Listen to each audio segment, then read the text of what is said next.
T-34 tank. In 2015, divers discovered a World War II-era Soviet-built T-34 tank at the bottom of the River Don in southwestern Russia's Voronezh Oblast. The submerged vehicle may have been in transport to the battlefield after being manufactured at the Stalingrad tractor plant, which was converted for military production during the war.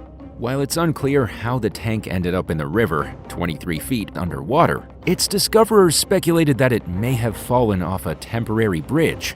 In 2016, the Russian military removed the 33-ton tank from the river, which proved to be no easy feat. The tank was visibly aged, but in surprisingly good condition, considering the amount of time that had passed and the conditions it had sat in for upwards of 70 years. A military spokesperson announced plans to restore the tank and put it on display at Patriot Park in Moscow Oblast. The length of the project would depend on whether the vehicle was renovated externally to look like it did during the war, or if it was restored to running condition. In addition to the tank, the divers found an array of other World War II artifacts in the river, including pontoons, transport vehicles, and small vessels. This wasn't the first World War II-era tank that has been pulled from Russian waters in recent years. In 2011, a team removed a 50-ton KV-1 heavy tank from the Neva River near St. Petersburg. It sank during the 872-day siege of Leningrad, which was one of the longest and deadliest sieges not only of the war, but in known history. No human remains were found in the tank, indicating that its crew managed to escape before it sank. Like the T-34 discovered in Voronezh, it may have fallen off a pontoon bridge. At the time of its removal, experts said they planned to restore it and put it on display at the Museum of the Battle for Leningrad. It's unclear whether the project came to fruition. 100,000-year-old mammal bones. During a fishing trip with her dad in western Russia in 2023, a young girl named Maryam Mirsaitova spotted several unusual objects near the Oka River that had been exposed by a recent landslide. The father-daughter duo snapped some photos and sent them to experts, who identified two of the items as a knee joint and tibia bone belonging to a woolly mammoth. Researchers believe the bones belong to a full-grown specimen that lived around 100,000 years ago. According to Live Science, woolly mammoths first appeared among northerly latitudes in Europe and Asia around 700,000 years ago. They started to go extinct around 10,000 years ago at the end of the last ice age due to habitat and food loss caused primarily by climate change. Human hunting may also have been a factor in the woolly mammoth's disappearance. The last remaining population on Russia's Wrangel Island died out around 4,000 years ago. Given mammoths' vast numbers throughout modern-day Russia, it's not uncommon for people to find the animal's fossilized and mummified parts, especially in Siberia. Remains of other Ice Age fauna are also frequently found throughout the country's frigid north. In addition to mammoth bones, the collection of objects found by Maryam included a vertebra that most likely belonged to a steppe bison. This ancestor of the modern-day European bison and American bison lived in Europe, Asia, and North America between 2.6 million and 11,700 years ago. Maryam's findings also include an animal bone that researchers are working to identify. Another recent mammoth discovery happened nearly halfway around the world in Florida's Peace River, where fossil enthusiast John Kreitzolis found a huge mammoth jaw that he initially mistook for a log. Estimated to be at least 10,000 years old, it was discovered near the city of Arcadia during a fossil hunting expedition. Kreitzolis said he plans to take the fossilized mandible to experts, who will clean it up and analyze it to determine its age and the type of mammoth it belonged to. A long-lost island of gold. During the earliest known days of international maritime trade, the Straits of Malacca functioned as a commercial link between the East and the West.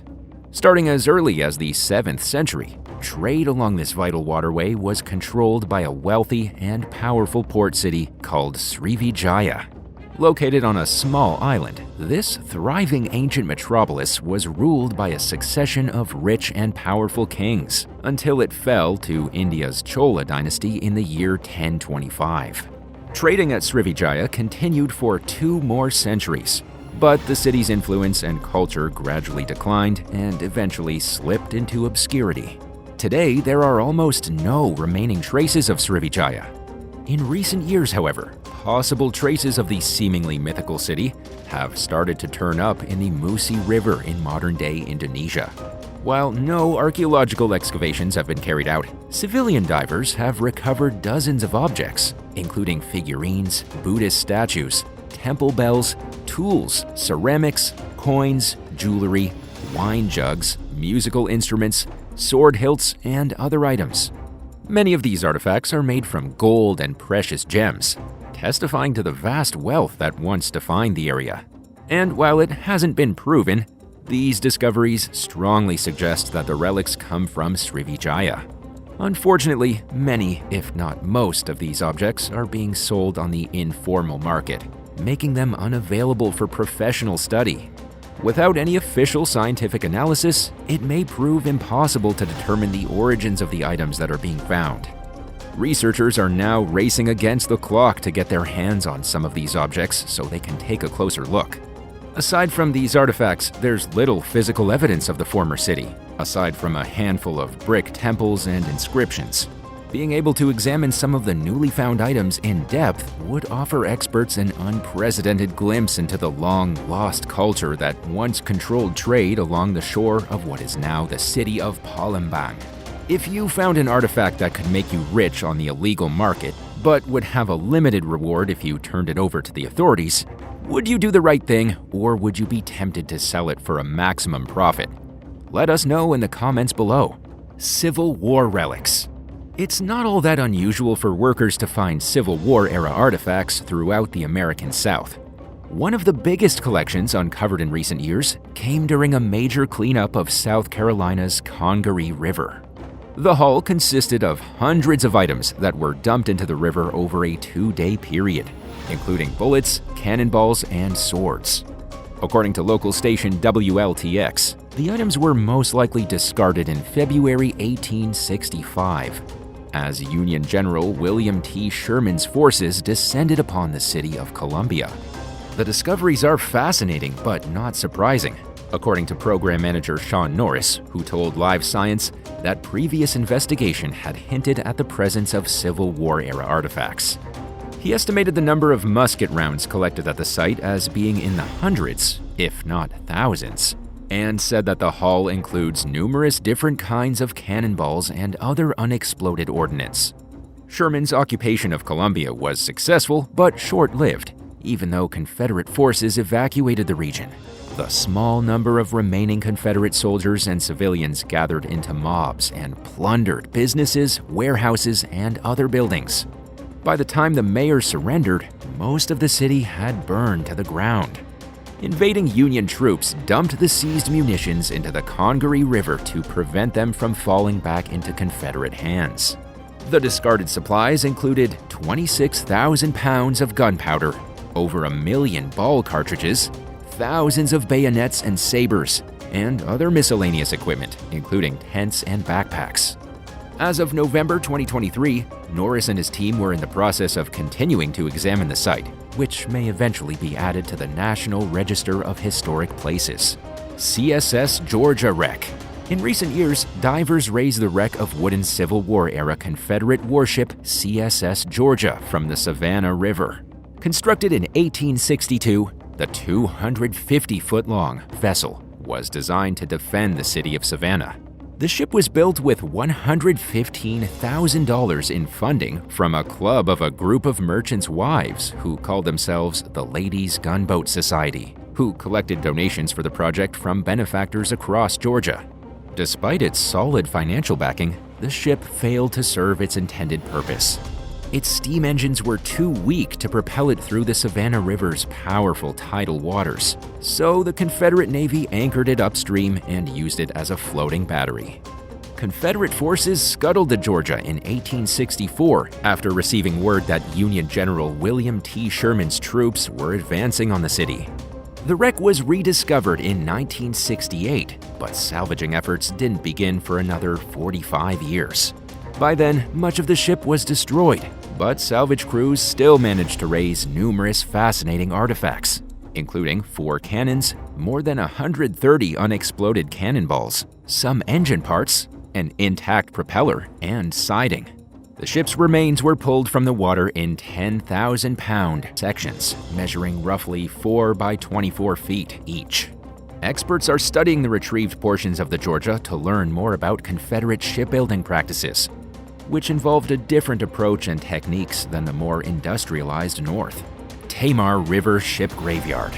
An estimated 1,000 shipwrecks fill the waters in and around the Australian island of Tasmania. At least 14 of them can be found in the Tamar River in the state's northern region, an area nicknamed the Burial Ground.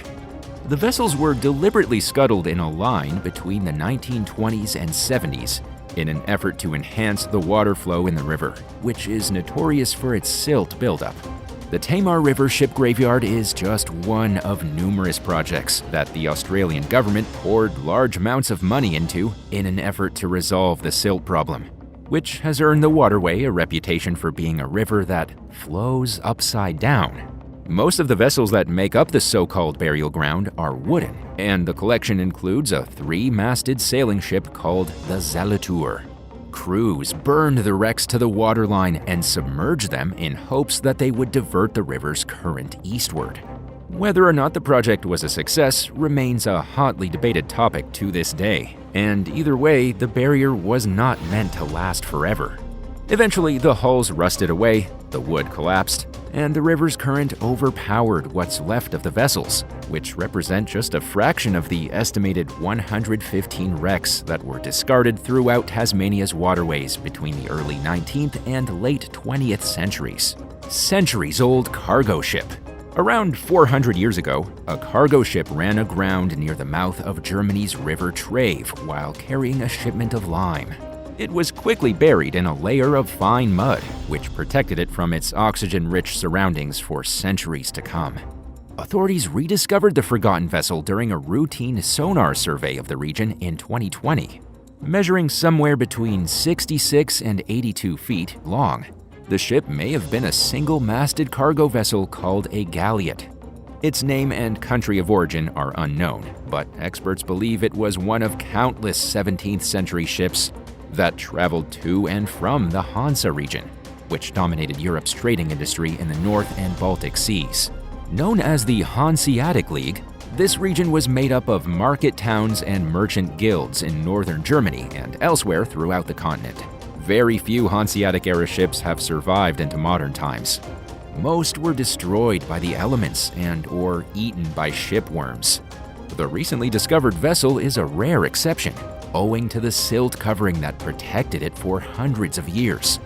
Divers found around 150 barrels filled with quicklime, which was a popular construction material at the time. It was mostly sourced from somewhere in Scandinavia, according to maritime archaeologist Fritz Jürgens, who told Live Science that the lime probably came from central Sweden or northern Denmark. The cargo was most likely en route to Lübeck in northern Germany, where quicklime was in high demand due to the area's lack of natural limestone sources. Researchers uncovered a letter dated to 1680, containing a request for some cargo to be recovered from a ship that had run aground in the river. They believe the message is referencing the recently discovered ship, which was built with trees that were felled during the 1650s. And are planning to raise the wreck in the near future in hopes of maintaining its astonishingly intact state. An ancient Roman port. In 2021, archaeologists discovered a vast trove of Roman artifacts in the River Wear near the English city of Sunderland. The findings included 5 stone anchors, 4 of which were made from locally sourced stone, nails, a stone map, sharpening tools, a brooch, and some Roman coins. 4 of the anchors represented types that are typically only found at sea, and which had only been found in a river environment in England on one previous occasion. Speaking with BBC News, underwater archaeologist Gary Bankhead explained that the seemingly out-of-place anchors each had a single hole. They resemble a stone anchor that was found in Dorset alongside some Mediterranean pottery dating back to sometime between 100 BC and 100 AD. A time period that Bankhead says corresponds nicely with the Romans in northern Britain. He believes the site may represent a small Roman-era port, wharf, bridge, or landing area where seafaring ships once unloaded their cargo into smaller boats, which then transported the goods along rivers to their final destinations. Evidence suggests that the site may have been occupied as early as 2,000 years ago, and in Bankhead's words, its importance cannot be overstated. The discoveries came following roughly 40 years of excavation work, which was carried out with the help from members of the local community. Thanks for watching. What's the most exciting thing you've discovered in a river? Tell us in the comments, and remember to subscribe. See you next time. Bye.